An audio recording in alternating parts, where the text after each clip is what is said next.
आप लोग। तो आई होप आप लोग को पढ़ने में मज़ा आ रहा होगा। तो अब हम लोग ने ज्योमेट्री का जितना इंपॉर्टेंट चैप्टर सर्कल डिस्कस कर रहे हैं, हम लोग 10.2 तक पहुंच चुके हैं। तो आज हम डिस्कस करेंगे 10.2 का क्वेश्चन नंबर 3। तो चलिए देखते हैं। क्वेश्चन नंबर 3 ये पूछ रहा है कि if tangents P A and P B from point P to a circle with centre O are inclined each other at angle 80 degree then angle POA is equal to। तो मैं इस figure बना के आपको समझाता हूँ कि ये क्वेश्चन में पूछ क्या रहा है, तब आप लोग को अच्छे से समझ में आएगा। बोला गया है कि एक सर्कल है, ठीक है, एक सर्कल है और इस सर्कल के बाहर एक एक्सटर्नल पॉइंट P है, ठीक है। हमने एक एक्सटर्नल पॉइंट P ले लिया। फिर कहा गया कि PA एंड PB दो टेंजेंट्स हैं, तो हम क्या करते हैं, यहाँ से इसको बना लेते हैं। ये ऐसे हो जाएगा, देखिए ऐसे। तो इसको हम A मान लेते हैं, इसको B मान लेते हैं। तो क्वेश्चन के हिसाब से PA और PB दो टेंजेंट्स बन गई और बोला गया है कि इसका सर्कल का जो सेंटर है वो क्या होगा, O। तो सर्कल का सेंटर हम क्या बना लेते हैं, O। फिर कहा गया कि ये जो दोनों टेंजेंट्स हैं, ये दोनों जो टेंजेंट्स हैं वो कितने डिग्री का एंगल बना रहे हैं, तो ये बना रही हैं आपका 80 डिग्री का एंगल बना, ठीक है। तो ये आपको क्वेश्चन में बताया गया है और आपसे पूछा क्या गया है, मैं आपको दिखाता हूँ। आपसे पूछा ये क्या गया है, एंगल POA, यानी ये ऐसे बनेगा। ये देखिए, ये मैंने P को O से मिला दिया। एंगल POA, इसका मतलब ये वाला एंगल आपको फाइंड करना है। तो क्वेश्चन में आपको इतनी चीजें बताई गई हैं और आपको निकालना क्या है, ये वाला एंगल फाइंड करना है कि एंगल POA कितना होता है। तो चलिए हम लोग देखते हैं कि ये कैसे आएगा। तो बच्चों स्टार्ट करते हैं। देखिए मैंने वो वाला फिगर जो यहाँ बनाया हुआ था उसको मैंने यहाँ साइड में बना लिया है ताकि आपको बराबर दिखता है। तो हम इसको सॉल्व करेंगे। तो इस क्वेश्चन को सॉल्व करने के कई तरीके हैं, लेकिन मैं सबसे सरल तरीका जो है आपको बताऊंगा। सबसे सरल तरीका इसको सॉल्व करने का है कॉन्ग्रुएंसी का। तो पहले चलते हैं, कुछ बातें हैं जो हमें शुरू में बतानी है। तो यहाँ पे हम लिख देंगे क्वेश्चन के हिसाब से कि PA and PB are tangents to the circle with centre O, ठीक है, ये हमें पता है। एंड दूसरी बात, angle APB equal to 80 degree, यानी एंगल APB ये कितना दिया है हम लोगों को, 80 डिग्री दिया हुआ है।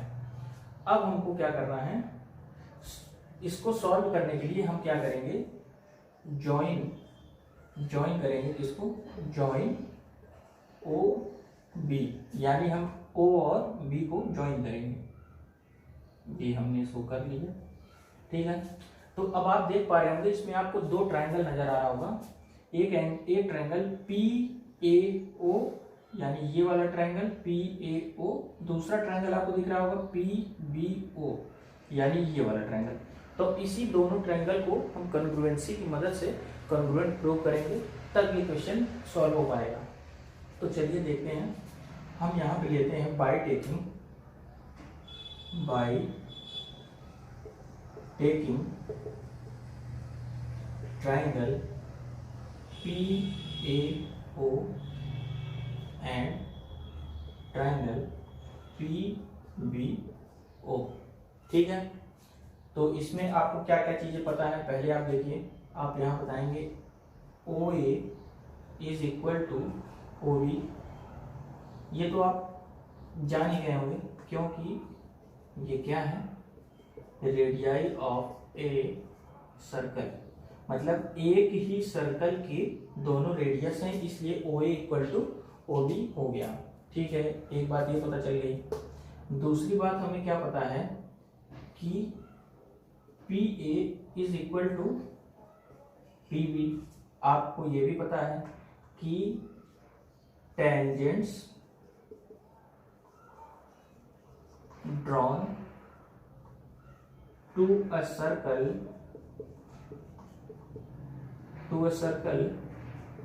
from an external points are always equal। आप लोग ये थ्योरम पहले ही पढ़ चुके हैं। जब किसी भी एक्सटर्नल पॉइंट से एक सर्कल पर दो टेंजेंट खींची जाएगी तो वो आपस में क्या होगी, बराबर होगी। तो PA is equal to PB हो गया, ठीक है। और तीसरी बात आप देख पा रहे होंगे PO is equal to PO, ये दोनों ट्रायंगल में है तो ये क्या हो गई, कॉमन हो गई, ठीक है। आपको तीन चीजें मिल गई, तो तीन क्या क्या मिली, एक साइड ये, एक साइड ये, एक साइड ये। तो by side side side congruency, by side side side congruency क्या हो गया, आपका ट्रायंगल कौन सा, PAO, ट्रायंगल PAO कॉन्ग्रुएंट हो गया किसके, ट्रायंगल PBO के।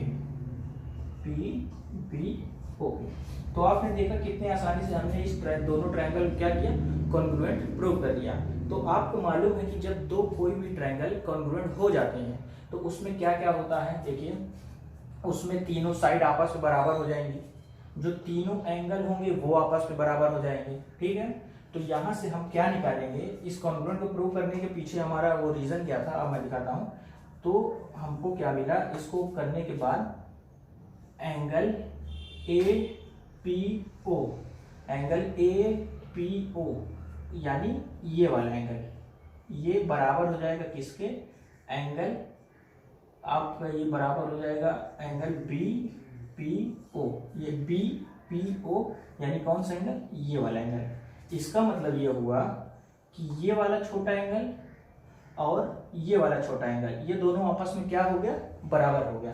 तो यही चीज हमको यहाँ से मिली। तो इसको हम क्या कर लेते हैं, इक्वेशन नंबर 1 बना लेते हैं। ये हमारा क्या हो गया, इक्वेशन नंबर 1। तो इक्वेशन हमारा हम यही लिखा रहने देते हैं, आगे फर्दर सॉल्व करते हैं। इसको मैं हटा देता हूं।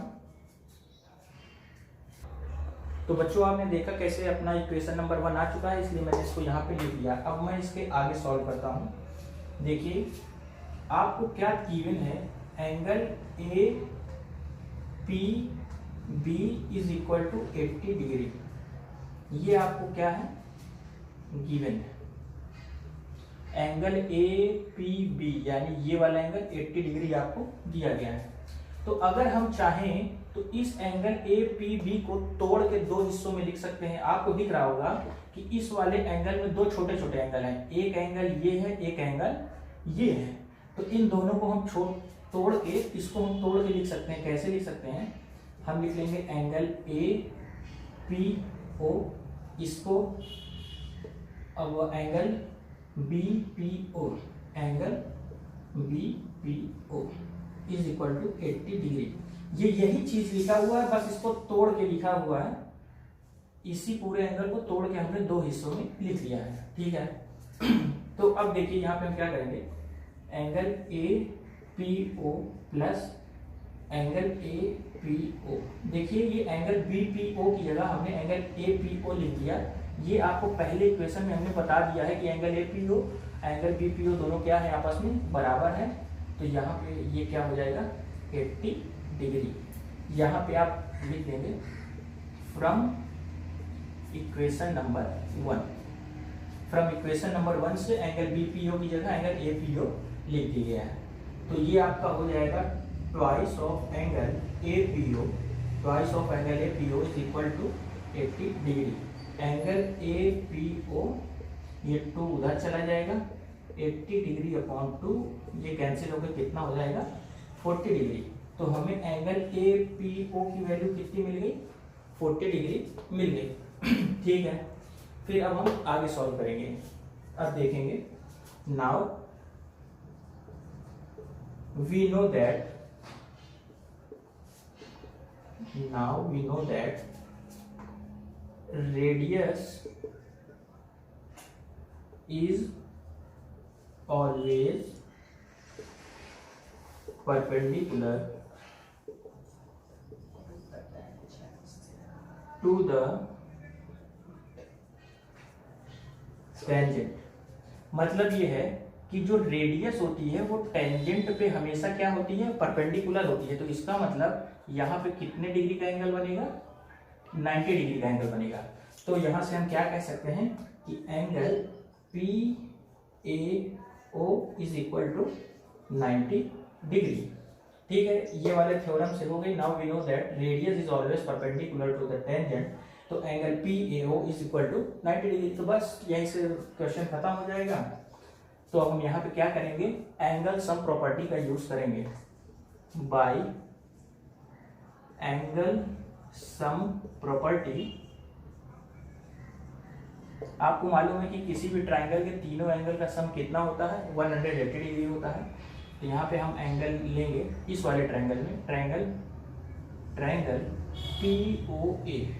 ठीक है, तो angle PAO plus angle APO plus angle POA is equal to कितना होना चाहिए, 180 डिग्री होना चाहिए। एंगल PAO की वैल्यू कितनी दी हुई है, 90 डिग्री। यहाँ से हम ले लेंगे, ये हो गया आपका 90 डिग्री प्लस एंगल APO की वैल्यू कितनी आ चुकी है, यहाँ देखिए 40 डिग्री, ये 40 डिग्री हो गया। अब एंगल POA हमको फाइंड करना था, तो ये क्या हो गया, 180 डिग्री। तो अब इसको आगे हम सॉल्व करेंगे, ये कितना हो गया, 130 डिग्री।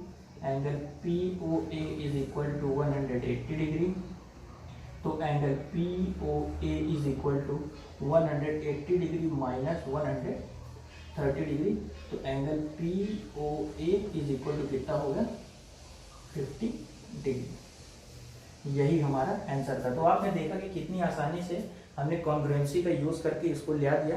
अगर आप इसमें दूसरा मेथड लगाने की कोशिश करेंगे तो उसमें आपको बहुत टाइम लगेगा, ये क्वेश्चन बहुत लेंदी हो जाएगा, 2 पेज 2.5 पेज भी लग सकते हैं। तो ये सबसे आसान तरीका है। अभी आप पहली बार पढ़ रहे हैं इसलिए आपको थोड़ा दिक्कत लगेगा, लेकिन अगर यही क्वेश्चन आप 2 बार रिपीट कर लेंगे, खुद से पढ़ लेंगे, खुद से अपने से रफ में लगा लेंगे, तो बहुत आसान लगने लगेगा। तो चलते हैं अब हम लोग अपने दूसरे क्वेश्चन की तरफ। तो बच्चों, जैसे आप लोग एक क्वेश्चन कंप्लीट कर लेते हैं तो आप चाहें तो उसके बाद पॉज करके 2 मिनट रिलैक्स कर सकते हैं, 2-3 मिनट रिलैक्स कर लीजिए, 5 मिनट, फिर अगला क्वेश्चन पढ़िए, नहीं तो आपको बोरिंग लगने लगेगा। तो बिल्कुल भी बोरिंग ना लगे इसलिए थोड़ा सा मन को इधर उधर करना जरूरी है। तो चलते हैं हम अपने अगले क्वेश्चन नंबर 4 की तरफ। तो देखिए क्वेश्चन नंबर 4 क्या है, prove that the tangents drawn at the ends of a diameter of circle are parallel. तो इस क्वेश्चन में पूछा जा रहा है कि मान लीजिए कोई सर्कल हो, सपोज मैं आपको समझा दूं क्वेश्चन क्या पूछ रहा है। सपोज कोई सर्कल है, ठीक है, तो सर्कल की हमने क्या खींची, डायमीटर खींच दी। अब कहा गया है कि डायमीटर के एंड्स पर, यानी एक एंड यहाँ पे है, एक एंड यहाँ पे है, तो इसमें क्या खींची जाए, टेंजेंट खींची जाए। कैसे, ऐसे टेंजेंट खींची जाए।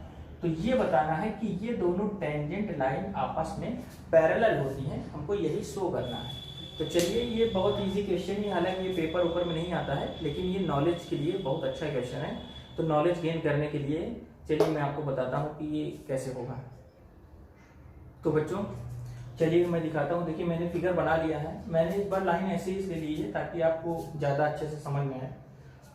देखिए हमने क्या किया, क्वेश्चन के हिसाब से क्या कर लिया, हमने एक सर्कल बना लिया और इस लाइन को क्या मान लिया, डायमीटर। तो इसका नाम हम रख देते हैं, इसका नाम हम रख देते हैं AB।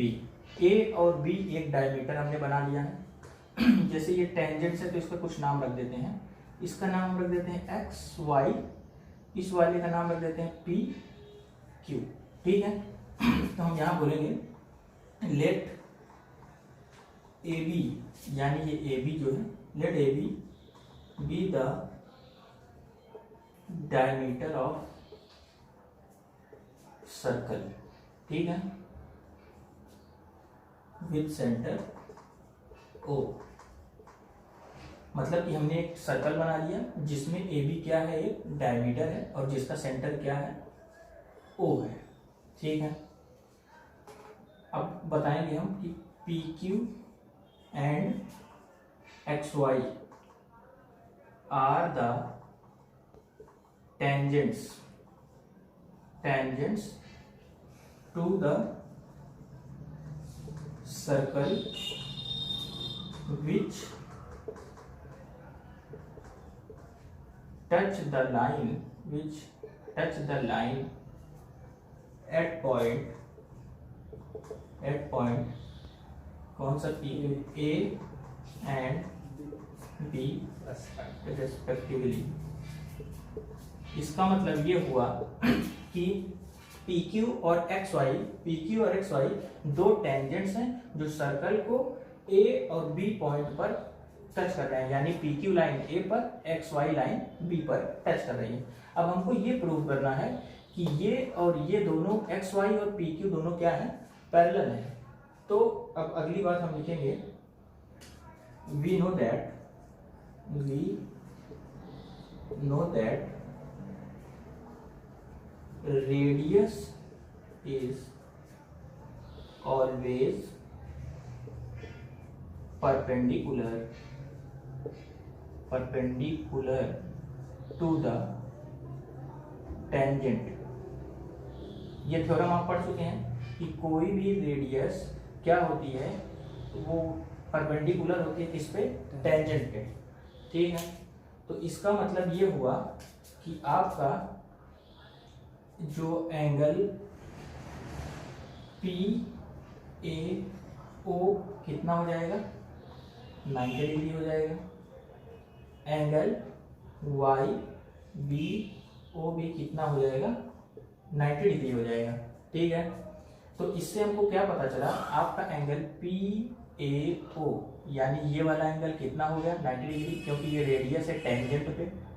उसी तरह similarly angle Y B O यानी ये वाला एंगल, ये भी रेडियस है और ये टेंजेंट है, इसलिए कितना हो जाएगा, 90 डिग्री हो जाएगा। तो ये दोनों जब बराबर हो गया तो ये देखिए angle P A O is equal to angle Y B O, ये दोनों क्या हो जाएगा, इक्वल। 90 डिग्री है तो दोनों क्या हो गया, इक्वल हो गया। तो इसीलिए हम यहाँ पे कह सकते हैं, देखिए मैं आपको इम्पोर्टेंट लाइन बताने जा रहा हूँ कि angle P A O and Y B O they are equal and alternate interior angles, therefore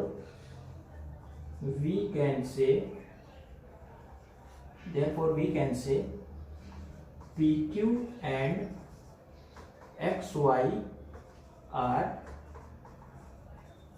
parallel to each other। अब आप ये सोच रहे होंगे कि ये लाइन कहाँ से आ गई, तो मैं आपको याद दिला दूं, आपने क्लास 9th में पढ़ा होगा कि मान लीजिए कोई दो पैरेलल लाइंस हैं, जब उनको एक ट्रांसवर्सल कट करती है तो उनके अल्टरनेट इंटीरियर एंगल्स ऑलवेज क्या होते हैं, इक्वल होते हैं।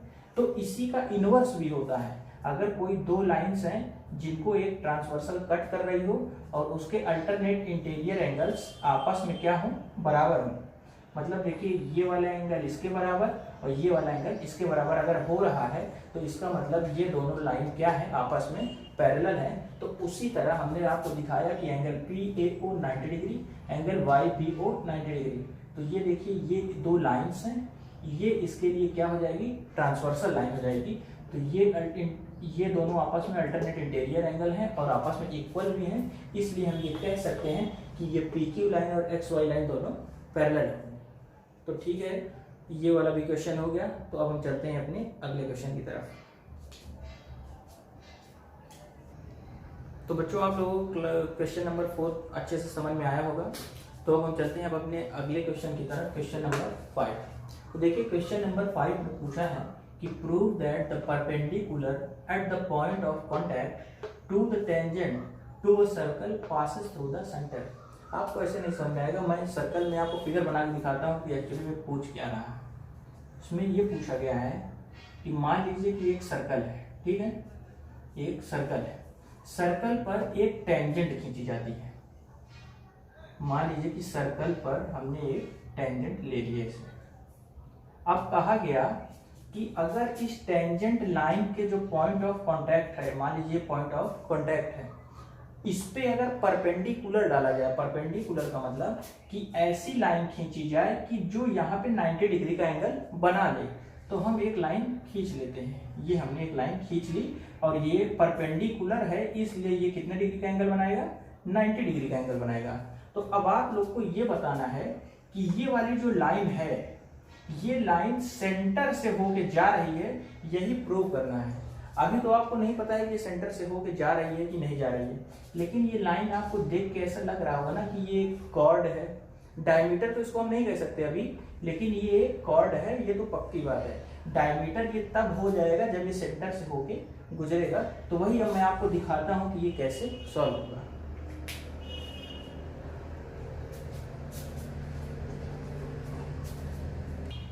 तो चलो बच्चों, अब हम देखते हैं कि इस क्वेश्चन कैसे सॉल्व होगा। ये हमने फिगर बना लिया है, तो अब फिगर के बारे में कुछ जानकारी हम बताएंगे। पहले हम ये बताएंगे कि एक्स वाई इज टेंजेंट, ठीक है, to the circle,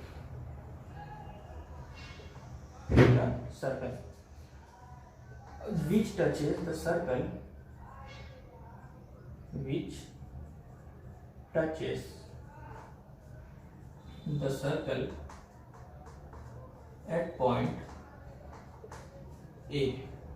x Y एक टेंजेंट है जो सर्कल को ए पॉइंट पर टच कर रही है। इसका मतलब पॉइंट ऑफ कांटेक्ट हमारा क्या हो जाएगा, ये जो ए है, ठीक है, ये हमारा पॉइंट ऑफ कांटेक्ट हो जाएगा। देन वी ड्रॉ, हमने बनाया ए परपेंडिकुलर, ड्रॉ ए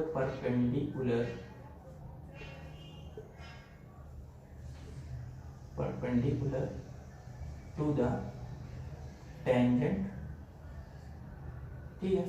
तो ये क्या हो जाएगा, B A perpendicular X Y. तो हमको क्या मिल गया, बी ए जो हो एक्स वाई पे परपेंडिकुलर हो गया।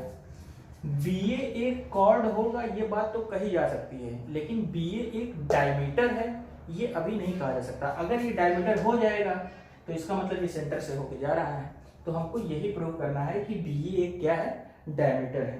तो इसके लिए हमें कुछ कंस्ट्रक्शन करना पड़ेगा। तो क्या करते हैं कि हम कोई एक पॉइंट ले लेते हैं सी। सी हमने यहाँ पे ले लिया, इसका नाम रख दिया सी। फिर हमने इसको क्या किया, मिला दिया,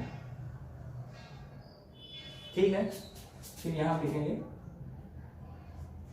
take a point C, take a point C on the circle. कहीं भी ले सकते थे, इससे जरूरी नहीं कि वहीं पे ले, यहाँ भी ले सकते थे, यहाँ भी ले सकते थे, इधर भी ले सकते थे, कहीं भी ले सकते थे। Take a point C on the circle and join BC and AC। तो हमने एक पॉइंट C ले लिया एक सर्कल पे, फिर हमने BC और AC को ज्वाइन कर दिया। तो आप देखिए, मैं यहाँ पे एक बहुत इंपॉर्टेंट चीज लिखने जा रहा हूँ, बाय अल्टरनेट सेगमेंट थ्योरम, ठीक है। अल्टरनेट सेगमेंट थ्योरम एक थ्योरम है जिसके हिसाब से क्या होता है मैं बताता हूँ। अल्टरनेट सेगमेंट थ्योरम वो थ्योरम है जिसमें एक कॉर्ड और एक टेंजेंट का रिलेशन दिखाया गया है। मान लीजिए कि ये एक कॉर्ड है और ये एक टेंजेंट है। कॉर्ड और टेंजेंट के बीच में 90 डिग्री का एंगल बना, मतलब कितने भी डिग्री का एंगल बने इससे मतलब नहीं है। कॉर्ड और टेंजेंट के बीच में जो भी एंगल बनेगा ऑलवेज उस कॉर्ड के द्वारा दूसरे पोर्शन पर, यानी दूसरे पोर्शन पे जो ये जो सरकमफ्रेंस है इस पे जो एंगल बनेगा वो ऑलवेज क्या होगा, इक्वल होगा। यानी जितने डिग्री का एंगल यहाँ बनेगा उतने डिग्री का एंगल यहाँ बनेगा। ये अल्टरनेट सेगमेंट थ्योरम कहता है। अगर आपको ये अल्टरनेट सेगमेंट थ्योरम पढ़ना है तो मैंने अभी पिछला वीडियो बनाया है, स्पेशली उसी थ्योरम के ऊपर बनाया है, तो आप उसको देख सकते हैं, तब आपको समझ में आ जाएगा कि ये कैसे हुआ। तो इस थ्योरम के हिसाब से हम कह सकते हैं कि angle X A B, angle X A B is equal to किसके हो जाएगा, एंगल ए सी बी के, एंगल ए सी बी के हो जाएगा।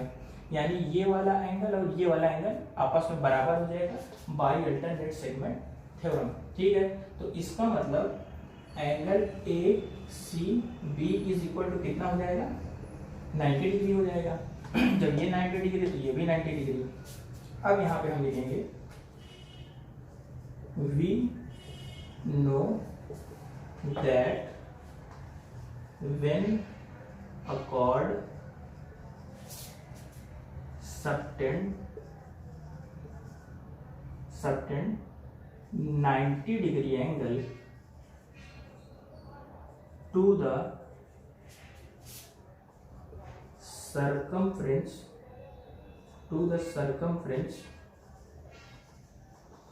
of a circle, when a chord subtend 90 degree angle to the circumference of a circle, then that chord must be a diameter।